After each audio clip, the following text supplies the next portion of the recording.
Весь Казахстан, ну и, конечно же, не только Казахстан, следит за судебным разбирательством. Все-таки женщину склоняют к тому, чтобы закончить это вот таким мирным договором. Пострадавшим обещают очень смехотворную материальную помощь. Вот турки не только сериалы умеют снимать, да, еще и в жизни вот такую интригу подвешивают. На карте независимых тюркских государств может появиться еще одно. Беспилотники долетели до Татарстана. Дуслар барыгызга салям, всем привет, вы на канале YouTube Татарочки. Это Алсу Хафиз и Айнур Ахметов, и сегодня мы обсудим новости тюркского мира. Исәнмесез, дуслар! Как обычно, мы тюркские новости здесь обсуждаем на русском языке, а локальные новости татарского мира на татарском. Эгер де сіз мында татар тілін иштириш үшін келгенсіз екен, тайм-код аша узып, сіз бұл роликның нәқ татар үлішіне көше аласыз. Весь Казахстан, ну и, конечно же, не только Казахстан, следит за судебным разбирательством над делом Куандыка Бишимбаева. Его обвиняют в истязательстве и убийстве своей гражданской жены Салтанат Нукеновой. Бишимбаев – это бывший министр национальной экономики Казахстана. Суд над ним идет практически в прямом эфире, СМИ ведут трансляции заседаний, и все детали дела становятся публичными. Трагедия произошла в ноябре прошлого года, когда Бишимбаев и Нукенова поссорились во время концерта. После этого они приехали в ресторан, где их конфликт продолжился, и, собственно, вся трагедия в этом ресторане и произошла.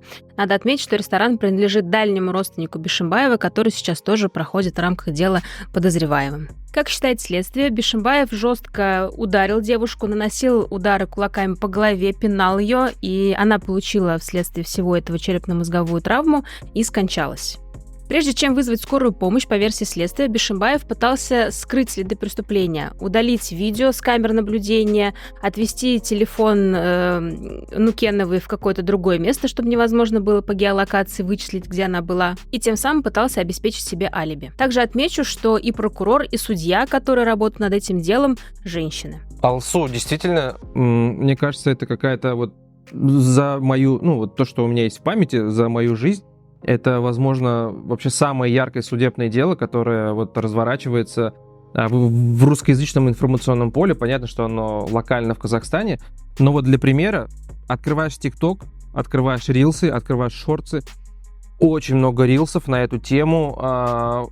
Мы собираемся с друзьями, которые вообще даже никогда в Казахстане не были, но при этом все обсуждают именно это дело. То есть люди включают трансляции, люди смотрят, люди вообще полностью погружаются, и целиком и полностью все на стороне девушки, которая погибла, и все, поведение ее мужа Бишимбаева, оно, не знаю, какое-то, он вроде как бы специально говорит там спокойно, с расстановками, плюс там есть еще видосы, где он адвокату просовывает бумажки, и там где написано там «говорите с интонацией», но при этом у всех он вызывает какое-то невероятное отвращение, то есть просто своим фактом того, что он пытался это скрыть, пытается это как-то, так подать, что там она сама упала, ударился об унитаз, я там бил ее по ягодицам, точно понимаю, что не трогал никаких органов и так далее и тому подобное.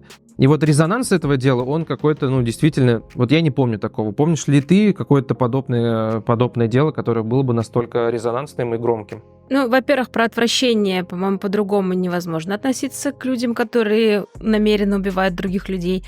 А во-вторых, это твое информационное поле. В моем информационном поле, допустим, в ТикТоке я не захожу, в Рилс я захожу там несколько раз в неделю, может быть, 2-3. У меня нет ни одного Рилса про это дело. И там, если только не несколько роликов на Ютубе, больше у меня в моем информационном пузыре нигде это дело не фигурирует, и никто из моего ближнего круга общения, если не брать там тебя, про это дело не знает. Интересно, вот я спрошу в нашем общем чатике, где у нас есть друзья из Татарстана преимущественно, знают ли они что-нибудь, слышали ли про это? Мне кажется, слышали, моя точка зрения. Окей, не суть. Возможно, слышали, но не погружались в детали. Да, не суть. Сам факт того, что вот тема бытового, домашнего насилия поднимается на столь высокий уровень, это, какое-то, не знаю, это говорит о том, что есть какая-то надежда на наше общество, потому что, ну, это очевидно, что проблемы есть. Есть она в Турции, да, вот, ну, зачем мы следим, есть в Казахстане, есть в России, и она действительно, ну, всеобъемлющая, потому что, ну, семей просто, ну, тупо много. И этих событий просто очень много, ну, статистически много получается, и обычно правоохранительные органы это никак не реагируют. Вот сегодня только читал новость, что девушка с таким же именем Салтанат в Казахстане, ее тоже бьет муж. Она пошла в полицию, и полиция никак не реагирует. И это я уверен, что большинство исходов именно такие, когда люди приходят жаловаться на бытовое насилие. И в России миллион таких случаев, да, когда там муж убивал жену, все соседи слышали, там, но никто не позвонил условно. Ну, в общем, я надеюсь, что благодаря этой трагедии действительно что-то изменится, по крайней мере, в постсоветском сознании, в постсоветском пространстве, в сознании людей. И, наверное, главное, еще вот в правовом аспекте тоже будут изменения. И в Казахстане, насколько я понимаю, они уже произошли. Ты вот сейчас следующую новость прочитаешь. И надеюсь, что это дальше как снежный ком, как домино пойдет дальше в другие страны. Ты большой оптимист, Айнур. Я думаю, что, да, норму новую примут в Казахстане, но насчет другого остального постсоветского пространства я вообще не уверена, и не уверена, что и в Казахстане особо будут строго соблюдать этот закон и реагировать на все жалобы женщин. На Ютубе, кстати, есть отличный документальный фильм про насилие над женщинами. Там жительницы Казахстана рассказывают сами вот без прикрас, как они были подвергнуты в том числе и сексуализированному насилию. Огромная проблема. Есть такой телеграм-канал «Коса Медиа» называется, где как раз-таки собираются все эти случаи насилия над женщинами. И там, конечно, очень много новостей из Казахстана. Ну и как раз-таки в продолжении предыдущей новости, да, Адиля Бишимбаева в Казахстане вводит новую норму о криминализации домашнего насилия. Закон уже подписан Нижней палатой парламента, и теперь его должен подписать президент, и в какой-то срок он уже войдет в действие, и как бы на территории всей страны его должны начать исполнять. Что же в этой новой норме? Закон вводит уголовную ответственность за побои и умышленное причинение легкого вреда здоровью и ужесточает ответственность за умышленное причинение среднего и тяжкого вреда здоровью. И что мне кажется очень важно в этой новой норме, что благодаря ей теперь становится невозможным примирение сторон, если дело связано с физическим насилием и жестоким обращением, в том числе в отношении несовершеннолетних. И тоже касается случаев повторных побоев и причинения легкого вреда здоровью в течение года с момента примирения сторон. То есть были случаи, когда такие дела, ну, типа заминались, ну ладно, вот подружились, все, что в семье не бывает, и как бы, а дальше насилие продолжается, и каждый раз там стороны, ну, в основном, наверное, все-таки женщину склоняют к тому, чтобы, ну, закончить это вот таким мирным договором, что, конечно же, проблему никак не решает. Кроме того, этот новый закон устанавливает наказание в виде пожизненного лишения свободы за убийство, изнасилование и насильственные действия сексуального характера в отношении малолетних. Кроме того, в Уголовном кодексе страны должна появиться новая статья о приставаниях сексуального характера к подросткам, не достигшим 16-летнего возраста. И документ предусматривает введение уголовной ответственности за доведение до самоубийства и склонение к самоубийству. За пропаганду самоубийства предусмотрены штрафы. Я уже видел, как многие вот блогеры и в Казахстане, и в Кыргызстане, в соседнем Кыргызстане очень положительно отозвались об этом законе, все его поддерживают, и, как и говорил ранее, надеюсь, он будет повсеместно распространен во всех постсоветских странах, где его еще нету. Подобный закон, например, в Российской Госдуме лежит уже, там второй десяток лет, по-моему, пошел, уже третий созыв он лежит в Госдуме, и каждый раз откладывается как, ну, незначительный, и, ну, есть более важные законы, которые требуют более скорейшего рассмотрения. А у нас, по-моему, даже же было не то, что криминализация домашнего насилия, у нас, по-моему, даже было немножко декриминализация домашнего насилия. К сожалению, да. Крупнейшее бедствие за 80 лет, так называют катастрофу, которая сейчас происходит в Казахстане. Уже, конечно, к счастью, все сходит, все возвращается к тому, как должно быть. Я говорю про наводнение, которое постигло не только Казахстан, но и Оренбургскую область. В Казахстане потоплены тысячи домов, отрезаны десятки населенных пунктов этой паводковой водой.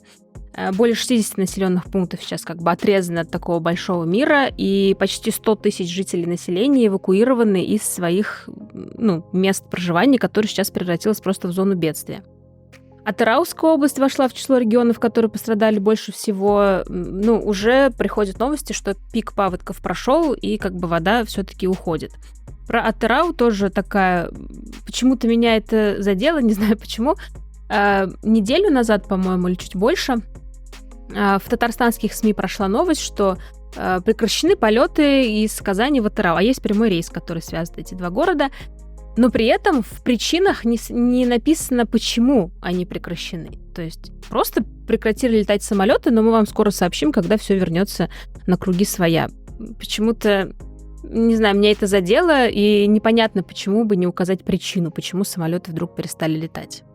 Папа Римский Франциск выразил сочувствие жителям Казахстана, пострадавшим от паводков, и призвал молиться за казахстанцев.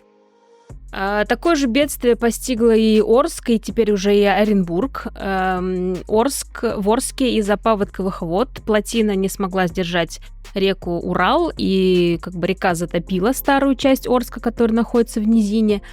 Да, там стали писать, что Орск всегда затапливал в любое время, поэтому крепость, которая там была на этой земле всегда, потом перенесли на более высокое место в Оренбург. Прошло уже очень много лет, можно было бы уже как-то с водой договориться, но, как оказалось, что нет. Известно, что жители, те, которые жили рядом с дамбой, видели, что это сооружение начало протекать, даже обращались в администрацию, но никаких, к сожалению, мер принято не было. Старая часть города осталась под водой, сейчас эвакуированы тысячи городских жителей, и по предварительным данным сообщается, что восстановление требует около 6 тысяч объектов, которые находятся в Орске. Позавчера большая вода пришла в Оренбург. В Оренбурге тоже спешно всех эвакуируют, и тоже эта вода принесла много бедствий в этот город. Пострадавшим обещают очень смехотворную материальную помощь. Я думаю, многие видели эти кадры, когда арчане встречались в том числе с губернатором Паслером и с местной администрацией. Единовременная помощь на человека составит 20 тысяч рублей, за частично утраченное имущество 50 тысяч рублей, за полностью утраченное 100 тысяч рублей.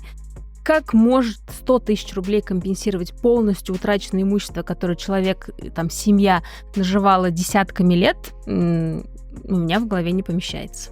Вот. А еще хотел бы отметить, что блогосфера, блогеры, на которых я подписан, блогеры из Казахстана, как они тоже реагируют, они все объявили помощь, они все участвуют в сборах, все выкладывают реквизиты, призывают помочь. И тоже, возникает ощущение сплоченности, и я его зритель тиктоков и рилсов, его чувствую, что в Казахстане оно будто бы есть вокруг этих людей, которые попали в такую проблему. В России она тоже есть, просто она не низовая, она идет больше от, наверное, муниципальных властей. Например, глава Альметьевского района начал собирать помощь, в Казани тоже собирает помощь, Красный Крест собирает помощь. Еще мне понравилось, как бизнес отреагировал, в частности, Авито, Озон, не помню, Wildberries отреагировали или нет. Озон, по-моему, делает отчисления какие-то, а через Авито можно отдать вещи, то есть бесплатно отдать тем, кто сейчас в них нуждается в Оренбургской области. Да, я еще видел новость, что кредитные каникулы дадут на 6 месяцев, что-то такое. Кредитные каникулы — такой обман, конечно, но, наверное, тоже какая-то мера помощи.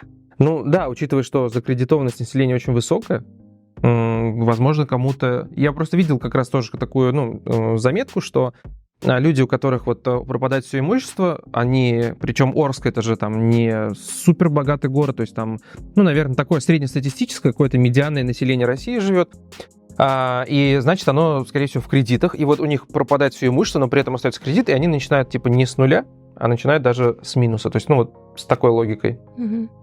И старая часть Орска — это татарская часть. Многие дома, которые как-то связаны с татарской историей, сейчас затоплены. Не знаю, будут их восстанавливать или нет. В Турции прошли муниципальные выборы. При явке в 78,5%. Народная республиканская партия набрала почти 38% голосов. У правящей партии оказалось 35,5% голосов.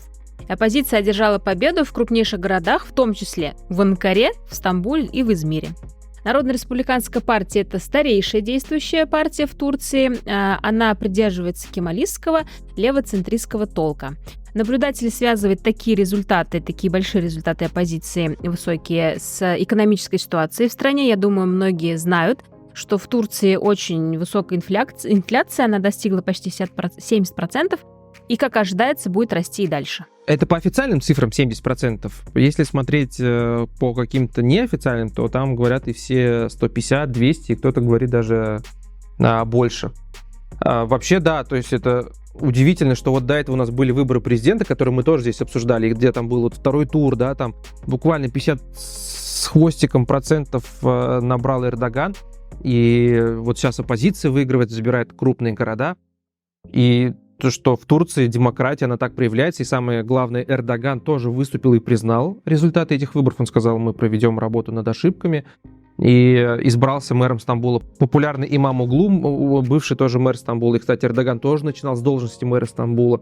И вот скоро выборы следующие, куда уже Эрдоган не пойдет, и очень интересно, как сложится обстановка. Ну как уж скоро? Тут выборы президентские вот недавно были. Но в 28 году, ну, в смысле, через 5 лет, слушай. По нашим меркам, мы люди из России, для нас это уже скоро, вот 5 лет проходит. Поэтому мне, в общем, интересно, интрига бешеная. Вот есть этот имам Оглу, мэр Стамбула, есть зять Эрдогана Байрактар, который пока не занимается политикой, но все пишут в местных СМИ турецких, что вот его Эрдоган хочет оставить преемником, поэтому интересно, как все пойдет. Вот турки не только сериалы умеют снимать, да, еще и в жизни вот такую интригу подвешивают. Да, они еще и в обществе очень поляризованные, да, то есть у людей, кстати, кто приезжает из России, вообще супер, как это называется, такое очень плохое представление о турецком обществе, оно действительно такое полярное. Есть вот кемалисты, да, которые там хотят в сторону Евросоюза, хотят каких-то демократических, либеральных решений от своих властей. Есть, такие условные правые, которые за Эрдогана, там, миллят, вот это все. Кто-то среди них пересекается, кто-то может, например, голосовать за Эрдогана, но при этом за ЧХП, за вот Cumhuriyet Halk Partisi. То есть очень интересно. Политическая жизнь в Турции вот сейчас безумно интересная. Как в России в 90-х. Я помню, что я даже смотрела «Парламентский час». Друзья, дуслар, аркадашлар, если вам нравится то, что мы делаем для тюркского мира и для татар, то поддержите нашу работу. Сделать это очень просто, вне зависимости от того, где вы находитесь, в России или в какой-то любой другой стране. Для этого достаточно перейти в наш закрытый телеграм-канал по ссылке в описании или по ссылке в закрепленном комментарии и поддержать нас, стать нашим патроном. Это стоит всего лишь 3 евро в месяц. Вы можете подписаться на ежемесячное пожертвование в нашем закрытом телеграм-канале. За это вы получите доступ к закрытому уникальному контенту, возможность общаться с нами и предлагать темы для следующих роликов. 3 евро в месяц — это как 2-3 очпочмака в Казани. Также вы можете оформить подписку здесь, на YouTube, и получите все те же самые плюшки, которые получают подписчики нашего телеграм-канала. Для бесперебойной работы нам нужно примерно 300 таких жертвователей. Сейчас у нас есть 10% от необходимого количества, поэтому подписывайтесь и поддерживайте нас. Все ссылки и другие способы пожертвований, например, если вы хотите нас поддержать на сумму больше, чем 3 евро в месяц, вы найдете в описании под этим видео и в первом закрепленном комментарии. И мы хотим сказать вам зур рахмет всем тем, кто нас поддерживает. В каждом видео, в самом первом кадре, вы видите список этих людей, юзеров, патронов, наших спонсоров. Зур вам рахмет. Биг зур рахмет. На карте независимых тюркских государств может появиться еще одно. Гагаузия объявит о независимости, если Молдова решит объединиться с Румынией. Об этом заявила глава автономии Гуцул. Кроме того, она сказала, что Кишинев и вовсе посягает на автономию и хочет ликвидировать Гагаузию в принципе. И тут нужно отметить, что 2 апреля, совсем недавно, антикоррупционная прокуратура Молдавии предъявила Башкану Гагаузии, главе Гагаузии, обвинение. Дело, по которому оно проходит, заведено 2 года назад в отношении партии ШОР, которую создал оппозиционный политик и предприниматель Илон Шор. ГУЦУ шла на выборы башка над этой партией в мае прошлого года, и летом власти Молдавии признали партию ШОР неконституционной. В начале апреля беспилотники долетели до Татарстана. Я думаю, что подавляющее большинство зрителей нашего канала об этом знают. Летательные аппараты долетели до Елабуги, до Нижнекамска. Серьезных нарушений там не выявлено. Технологический процесс тоже не нарушен. Есть, да, несколько пострадавших, в том числе иностранных студентов. Но сам факт того, что беспилотные летательные аппараты долетают так далеко от границы, это уже как бы, такая новость, которая многих взбудоражила. Момент, кстати, попадания беспилотника в Елабуге в общежитие и тоже есть на видео. Я думаю, эти кадры тоже все наши зрители видели. Так вот, много было реакций тоже на это событие. На что хочу обратить внимание. Скажу про то, что меня, не то чтобы порадовал, но как бы я себе так поставила галочку, что Минниханов в этот же день отправился в Елабугу и встретился там с непосредственными, так скажем, участниками событий. Еще отмечу, что некоторые крупные блогеры на Ютубе, к сожалению, не смогли правильно произнести название города, и почему-то она стала Елабуга. Я думаю, тоже многие зрители нашего канала знают, о ком я говорю. Ну и, конечно же, многие обратили внимание на то, что раис Татарстана Рустам Минниханов на совещании заявил, что, заводы, бизнесы, вообще предприятия должны самостоятельно позаботиться о своей безопасности. Дуслар, бу чыгарылышның татар өлешенә күчәбез һәм Татарстан яңалыклары турында сөйләшергә сезне чакырам. Әйтеп уздым инде безнең апрель, димәк, Тукай айы һәм берничә атнадан, берничә көннән соң Татарстанда дәүләт премиясе, Тукай исемендәге дәүләт премиясе тапшырылачак. Быел бу премияга 10 кеше, 10 татарстанлылар дәгъва кыла. Алар арасында бер театраль спектакль, 2 бергә эшли торган фотограф, аннары соң дәүләт камера хоры, композитор, берничә язучы. Премияның күләме 1 миллион сум һәм аның җиңүчеләре менә 26 апрель көнне билгеле булачак. Мин үзем гел бу премия артыннан күзәтәм. Бу премияга дәгъва кылучыларны бик кызыксынып алар турында укыйм.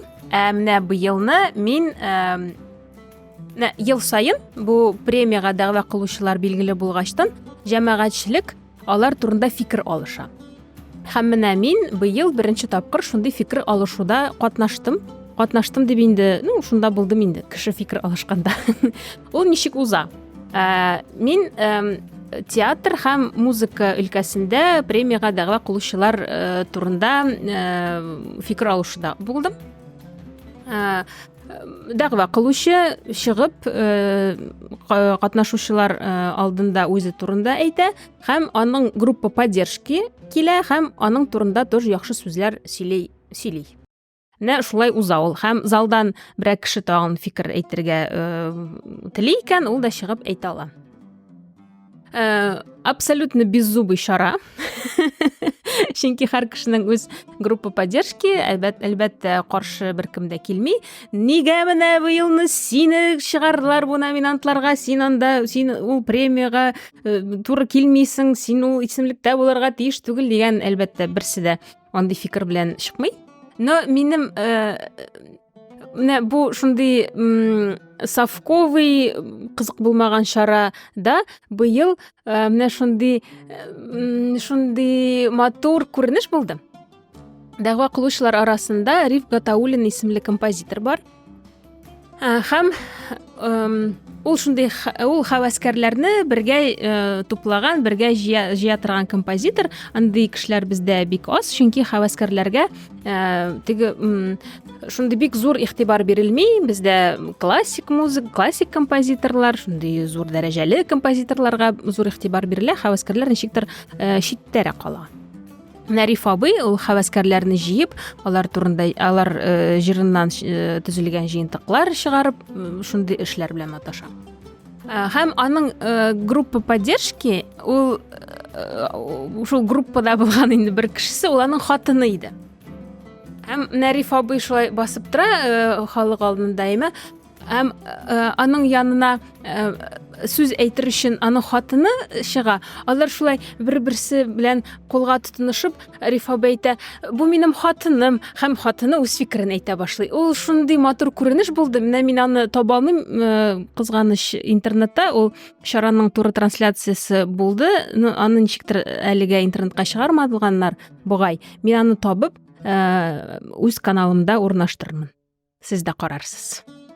Җәмәгать, без Тукайдан ерак китә алмыйбыз бугай, чөнки киләсе яңалык шулай ук Тукайга багышланган. Галиаскар Камал исемендәге Татар дәүләт академия театры яңа спектакль әзерли, премьера әзерли. Ул Тукай Казанга кайткан дип исемләнгән спектакль. Аны Айдар Җаппаров куя, пьесасын Резеда Гобаева язган. Былтыр шулай ук 26 апрель көнендә Тукай исемендәге премия бирелгән көнне, ул көнне опера һәм балет театры сәхнәсендә ниндидер тамаша әзерлиләр. Һәм менә Тукай Казанга кайткан менә бу тамаша шунда беренче тапкыр күрсәтелгән, аннан соң аны республика көнендә Иске Татар бистәсендә күрсәттеләр. Һәм ул шундый зур бәхәс куптарды, чөнки Тукай бу постановкада китапта күрсәтелгән бөек шагыйребез, бөек әдибебез булып күрсәтелми, гади кеше үзенең куркулары белән үзенең ниндидер тискәре яклары да баранда, ул идеаль булып күрсәтелмәгән ул постановкада. Ул менә чын кеше итеп күрсәтелгән һәм әлбәттә инде күп татарларга андый образ ошамады. Һәм менә хәзер спектакль әзерләнә. Ул май башында, 2 май көнне бугай аның премьерасы булырга тиеш. Һәм Дәүләт Советы депутаты, шул бер депутатларның берсе инде, бу спектакльне тикшерергә кирәк ди. Бәлки аны гомумән кешеләргә күрсәтергә ярамый торган әйбердер ул. Аны тикшерегез әле дигән фикер белән чыккан. Менә депутатларга лишь бы бер нәрсәне тикшерергә. Вот реально. Шул Тукайга да бәйләнгәннәр. Бу бит иҗат. Менә кеше шулай күрә, кеше менә шундый фикер безгә җиткерергә тырышаймы? Бу бит теге документаль әйбер түгел. Документаль фильм түгел, документаль спектакль түгел. Бу бары тик менә иҗат, кешенең иҗат җимеше. Ул нинди дә булырга мөмкин. Әлбәттә. Шундый безгә яңа депутатлар кирәк менә. Кем эш эшли, тикшерүләр инициировать итеп утырмый. Дуслар, һәм сезгә шундый бер музыкаль күренеш, Кайнар төркемнең яңа альбомы чыккан.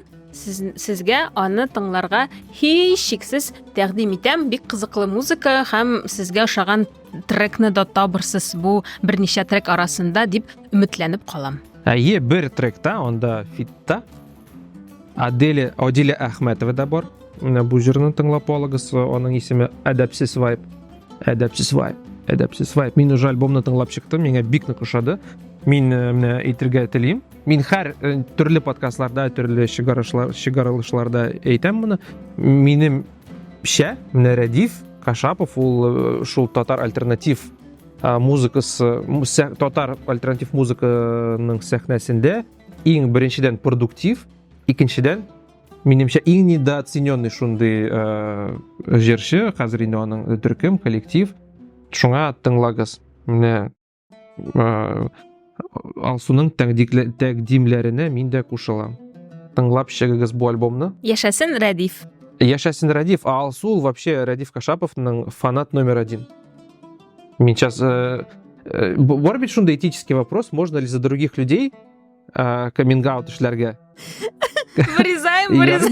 Икенче кеше өчен каминг-аут эшләргә, менә мин Алсуны за каминг-аутил. Поэтому без аны ничек тикшерәчәкбез? Тикшереп булмый, мин үзем әйтмәсәм. Син тикшерү өчен депутатский запрос кирәк эшләргә. Может, сине депутатлар тикшереп берләрләр. Шулаймы, дөресме, ул юкмы? Тагын да минем әйтәсем килә дышать дигән. Менә син дышатьны тыңлыйсыңмы? Ул русча шундый никнейм аның. Аның яңа трегы чыкты.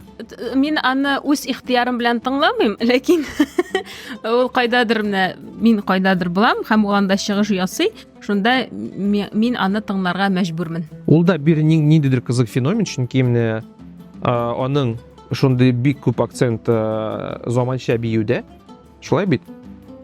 Һәм аның белән кызлар бийләр бергә һәм шундый стайл тоже ул шундый теге татар стилизованный докер бини шапкасында йөри. Минемчә бик шәп. Музыкасы да аның битмейкеры шәп.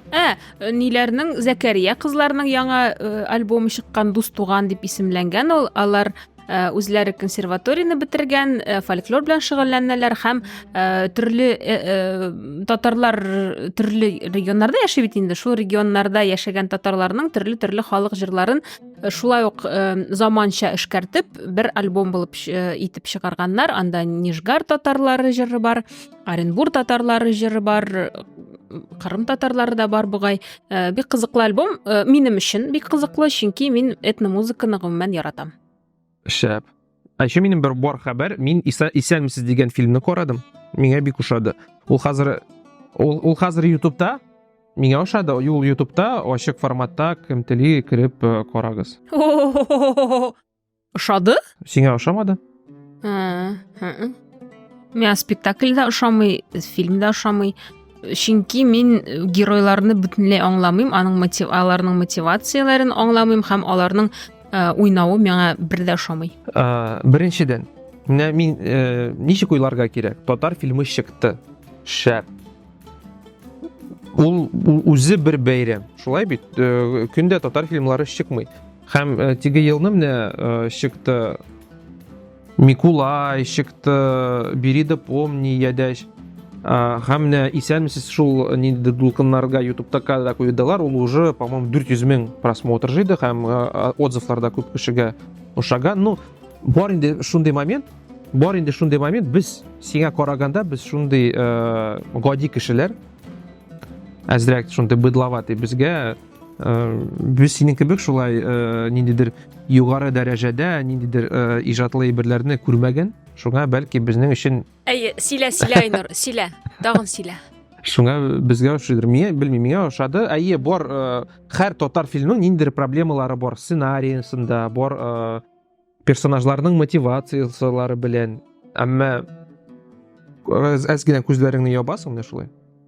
Һәм бик шәп. Соң ябык күз белән кино карап булмый? Мин бардым шундый ябык показга. Һәм анда кешеләр җыладылар. Анда иң соңгы сценада кешеләр җылап утырды һәм бар иде бер хатын кем белмим 15 минут елады, үзенә килә алмады һәм Бәлки ул Татарстанны сагынудан елагандыр. Бәлки аңа кино шул хәтле ошамаган, аның өчен елагандыр. Юк. Киноның художественный приемлары сработали. Шуңа җылаган. Ярар. Синең менә Илдар Игафаровның башка фильмнарын караганың бармы? Әлбәттә, бөтенесен караган бар. Чөнки мин татар киноларын бөтенесен карап барам. Ой, про флешку, рэп и махаббат не будем говорить?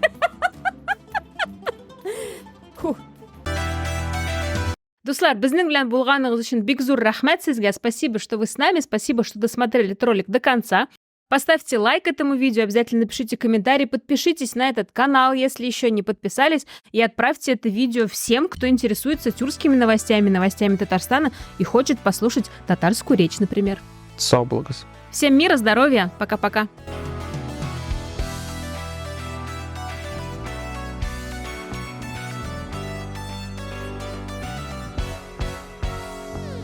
Иртәнге туган шәһәремә тынгысыз якты төннәремә син